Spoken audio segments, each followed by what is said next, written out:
Hey, Amanda here, and welcome to the Amanda Kaufman Show. So every week I'm putting together content that is really not so specific. OMG.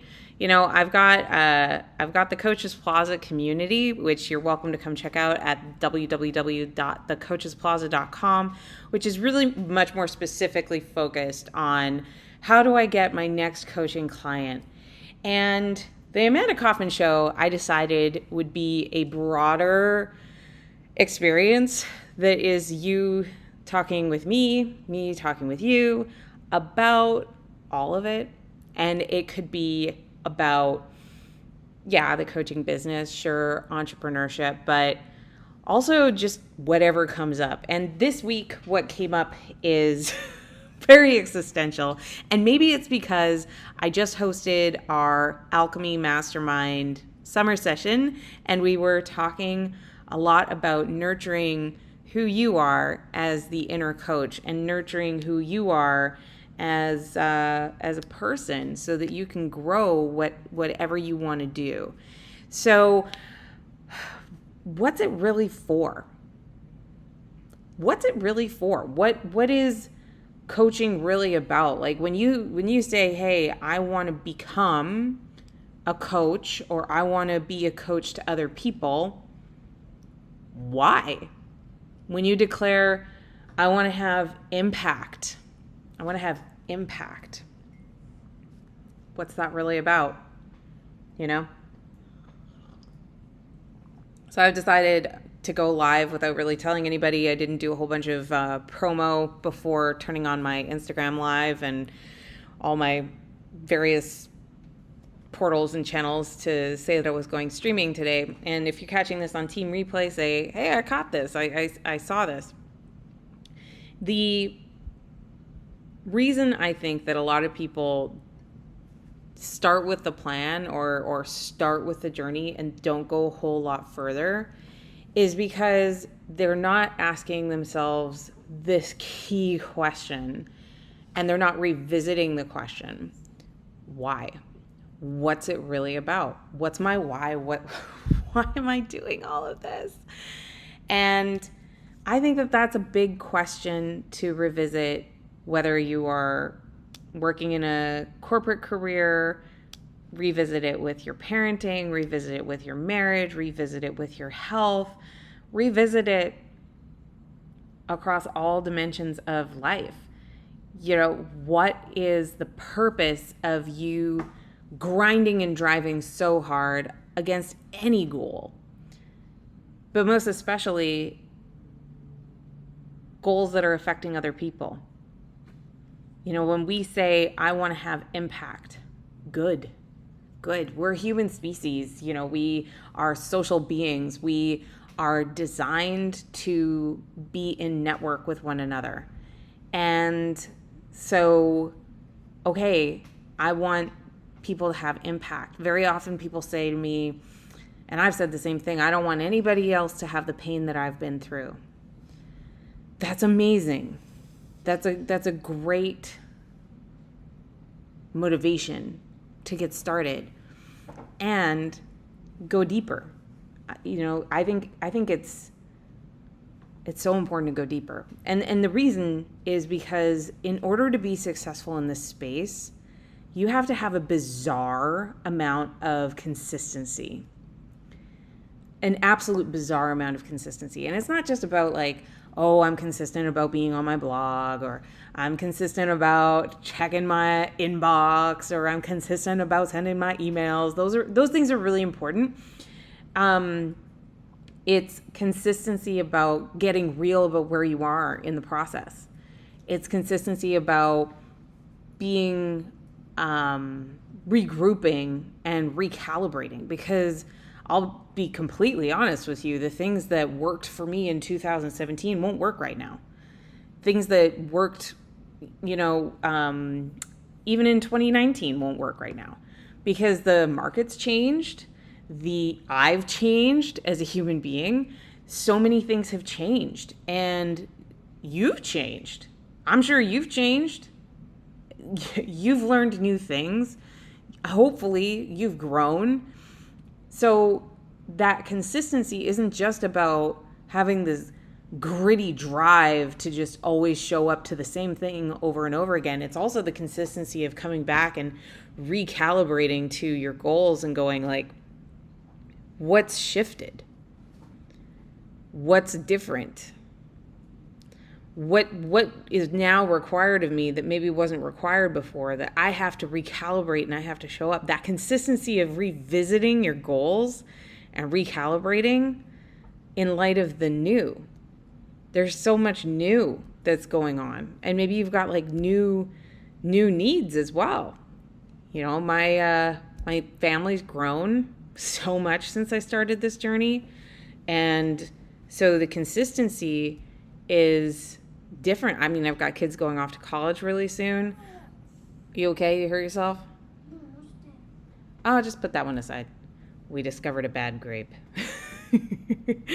So, like when I very first started this, I was actually pregnant with the one over here that's now going into the first grade.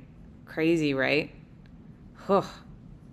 So having this expectation that you're going to hold everything the exact same is not exactly what's required. Consistency is continually getting up and going in a changing environment, changing worlds, changing requirements. When you know why you're showing up and doing what you do, you're also going to be more willing to develop your excellence. Your excellence is going to come from a commitment to wanting to do it well. This is the first time that I'm actually broadcasting my weekly blog, my ramble, across, I don't know, how many channels are we on? I'm on 1, 2, 3, 4, 5 channels, and then I'm going to repurpose over to another thing. I've shifted my workflow today, and it's more excellence. I've got better lighting today. I actually enrolled in a course to help me with all of this crap, around the productivity, the production quality, because I want to up level in that regard. And why? Well, it's because I got tuned into what is all of this about? What is all of this for? And it's because I want to connect with you better. I want to do a better job of being in relationship with you who cares about impacting other people in a positive way. And, I was actually interviewing someone for our support team in the background, and they asked me what's my ultimate game with the Coaches Plaza and where I want to go with my company and all of that. It's a big question, isn't it? And I was like, I want to go a lot bigger. I want to go a lot broader with my impact. I want to do more. And when I got clearer about what's this really all about, I was like, I think I want to pursue this art. I want to pursue the creativity of it. And there's a skill set that I want to develop in a bigger way and give myself permission to do that. I have developed so much skill set. Oh my goodness, you should have seen me on video a few years ago. I couldn't even form a sentence hardly. And I can now speak extemporaneously at length for hours. But there's still room for growth. There's still room for excellence. And that desire to pursue excellence, to enroll in more programs, to take more courses, to not view it as a failing on my part, but rather to see the roadmap unfold before me, this curriculum that I see before me of here's the next PhD, here's the next mastery that I want to develop because I know why I'm doing it. For a lot of people, when they want to pursue something like becoming a coach of other people, they stop themselves because they're like, well, I'm not excellent enough. And here, having done so much coaching, working with some very incredible people who have accomplished things far beyond what I've accomplished in business, far beyond what I've accomplished in athletics, far beyond what I've accomplished in even relationships, family. It's not about you being better than everybody else. That's not what coaching's really about. Coaching is about creating a container, an experience for people that they can step into to become that next version. If you've ever seen Rocky, or if you've ever seen the any sports movie where the coach is outside of the ring, you're not the athlete. You're the one that is helping create the environment for the athlete to step into their next level of excellence. That's what coaching is actually all about.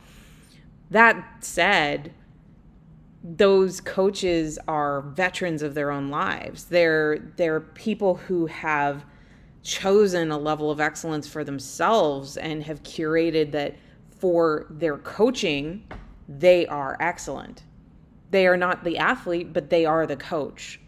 And so when you are really clear about what's it all for, you're going to show up to developing the excellence.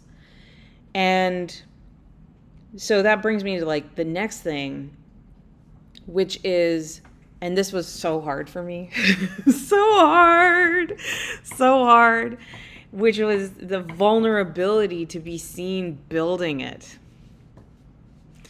Because vulnerability is one of the absolute keys to relationships.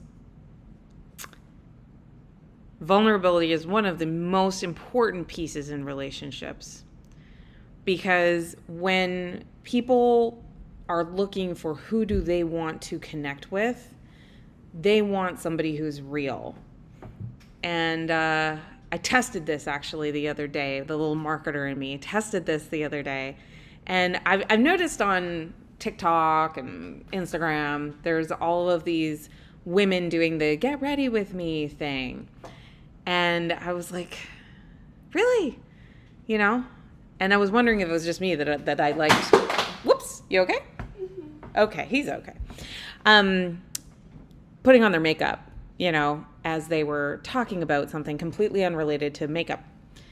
So I tried it. I put makeup on while I was talking about the Alchemy Mastermind as it was coming together.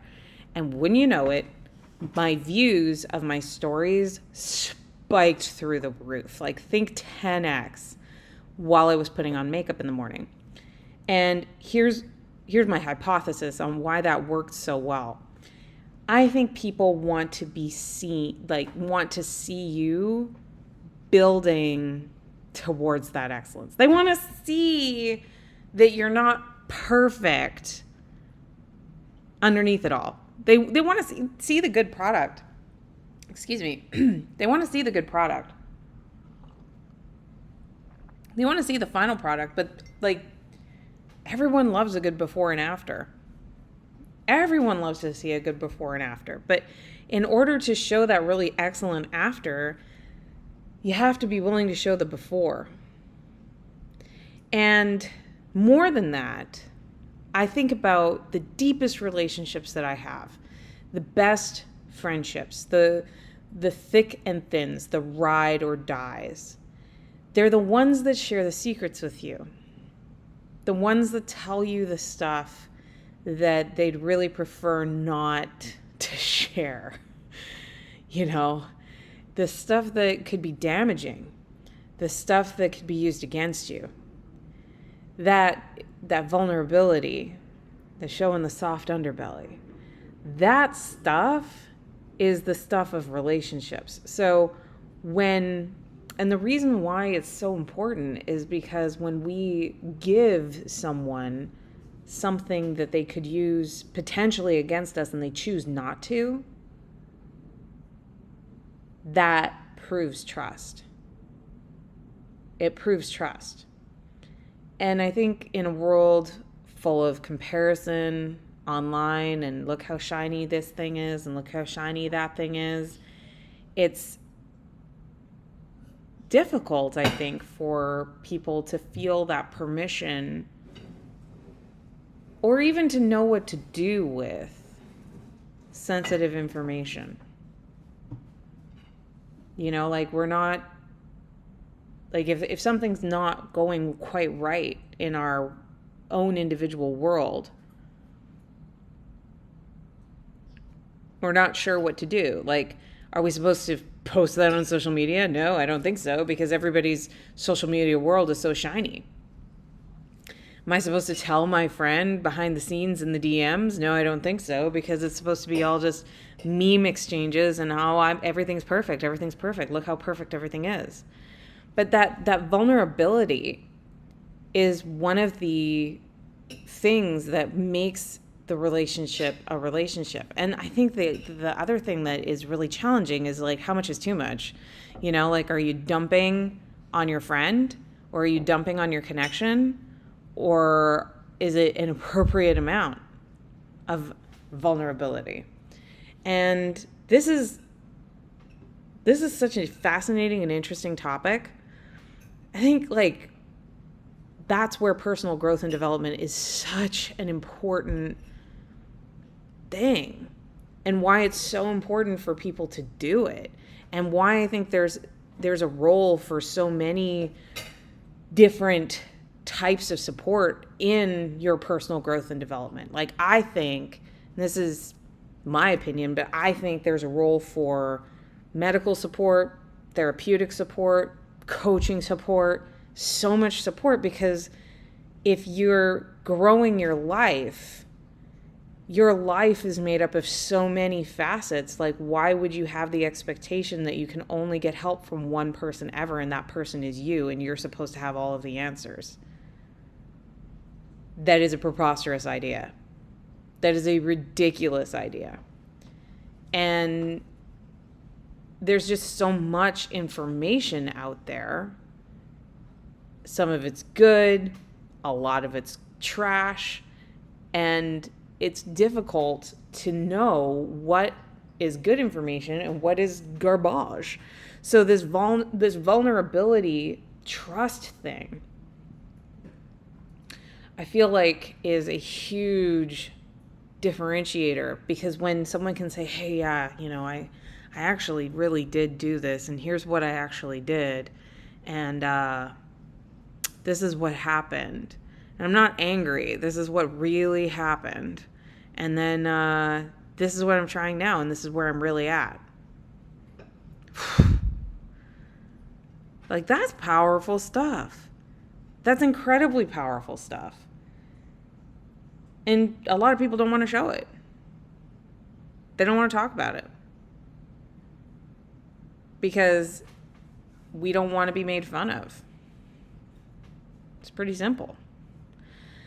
I think when you know why you're sharing something vulnerable, and you know why it would be useful to someone else to hear it, that's when you get brave and you tell the stories. I recently was on a stage in front of like 200 people, and now there's been reels shared and advertisements run, and I don't know how many tens of thousands of people have seen the story, but I admitted that I struggled with my finances in my business to the point where I almost had to fold it, and I got served up with papers, and it was so scary. Like, obviously being served up with papers was scary, but making the choice to get vulnerable enough to tell that story was so scary.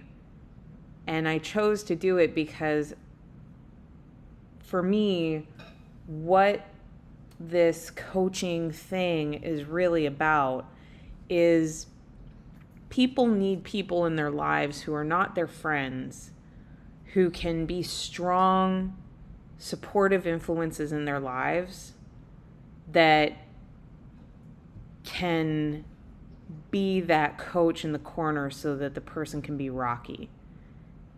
And at that time, I didn't actually have a good coach in my corner that I could really talk to until I did. And when I finally had a good coach in my corner that could help me through those financial challenges, it helped so much. It helped so much. And the vulnerability to tell the story that you can work through your financial challenges when you understand you have to read the business books. You need to own your finances. You have to own your financial realities. You need to not post and pray. You've got to actually learn how to market. You need to learn how to sell. You need to just decide and have like that absolute killer instinct of just decision making to keep yourself keyed in and tuned in. And you can do these things. But if you never share like that vulnerability, people don't believe you as much, right? Because if you only ever share the shiny shoe, you only ever share like the excellence side, people don't believe that you ever struggle with anything. And because everybody is struggling with things, they just move on. So when you understand what you're really about and like why you're doing what you do, you also get to experience more grit. Grit being the trait where you'll fall down, you'll get back up. You'll just be stubborn, man. Just so stubborn towards your goals. And it could be a business goal. It could be a health goal. It could be relational goals. Like whatever you want your life to look like. If you want to have a life that is matching to the vision, the thing we very rarely really properly envision is how much effort it takes to create a very good quality of life.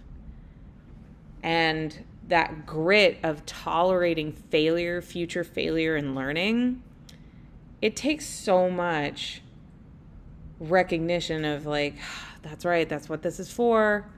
That's right, that's what this is for. It's not for you, it's not for you, it's not for you, it's not for you, it's for this. It's for me. And really dialing that in.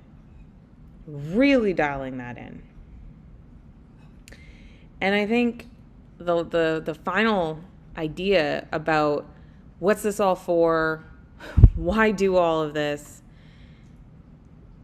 it has to be so much bigger than I need to make a paycheck, or I just think it'd be cool, or I think it'd be nice if, it'd be cool if, is having this ability to have a vision. Have a vision for your life. Have the ability to see possibilities beyond today. To be able to speculate what's possible. It's not that you have to know how it's going to turn out, because you're wrong. It won't turn out that way. There's no way that it's going to turn out that way. But I think where people get super stuck, hey, good job, dude. What? Really good job. Don't tell Lyle I didn't eat the last plate. I won't. You're good. That vision to see something bigger than where you are today, I think is incredibly important, because where you are today has almost nothing to do with where you're going to wind up next week, next month, next year. And staying super connected to the vision makes all the difference. I like to say head in the clouds, boots on the ground. Meaning, if you can keep a bigger vision and act accordingly, but also keep your boots on the ground, keep doing the things that matter day to day, making a decision based on the resources that you have right now, that supports the vision of where you're going and doesn't undermine the vision of where you're going, head in the clouds, boots on the ground, do what matters, you're going to be so much further ahead than if you keep acting as if your boots are firmly planted in cement, or that your vision is only this high off the ground. You know, you can handle this. I know you can handle this. Thank you. We're learning autonomy. You can see past today. You can speculate. And when you understand what it's really for, you also get more creative about addressing the near-term problems. So a lot of times when people are wanting to work with a coach, they're thinking very short-term. They're like, oh, I got to get a client in the next 30 days. I got to get a client in the next 10 days. And it's like, well, why? You've been okay with not having a client for the last however many years you've been thinking about this. Why do you need to get a client in the next 10 days? What is special about the next 10 days? And it turns out that they've been having job performance issues or something like that, and they want to quit their job. And it's like, well, wherever you go, there you are. Whatever job performance issues you had, you're going to have those issues when you go and create your entrepreneurial vision as well. So we need to solve the people interaction problems that you're having so that you can be an amazing entrepreneur. Being a great entrepreneur means being an amazing people person. And if you're like terrified of people, hi, my name's Amanda, and I was terrified of people. Like when I very first started this thing, I was so scared of what everyone else thought. I was so programmed in my own mind of being completely beholden to what my boss thought, what my peers thought, what my parents thought, what everybody thought of, you know, who I was, how I dressed, where I was, what I did. And it's just unnecessary. It is unnecessary to have that level of concern. And I'm here to tell you years later that I've worked through all of that and have had many, many, many clients and many, many more community members. And I still slip into, oh, gee, I wonder what people think of me. And I still have to get back to, well, what's all this really about? And what's all of this really for? I've studied the playbooks for what do I need to do to make $1 bajillion as fast as possible. And I know tactically what I need to do to be able to do those things. Thank you, Braxton. I know what I tactically need to do to be able to do those things. And what makes me consistent, what makes me pursue excellence, what makes me okay with vulnerability, what makes me okay with grit, what makes me okay with all of the things that we've talked about in today's weekly sesh is I'm pursuing it for my reasons and my art and my creation, my presence, what I want to do with this. Not because somebody else handed me the playbook. I've studied the playbooks. I'm running parts of the playbooks that make sense, but I'm not conforming to someone else's cookie cutter plan. And I want to encourage that for you too. There's certain key core elements to any business, to any life, to any career that you're going to need to have in order to be successful. That being said, there's a lot of things along the way that you can do that are going to help you align with your congruence about how you're doing it. And you might go slower. I've ended up going slower, but my consistency allows me to have more fulfillment, more connection, and more authenticity in how I do it. And that's what I want for anybody that I work with. So I hope that you found this to be useful. And you can come check out the rest of my blog at www.amandakaufman.net/blog. And I hope to see you next week. I kind of like doing it this way. We'll see you soon.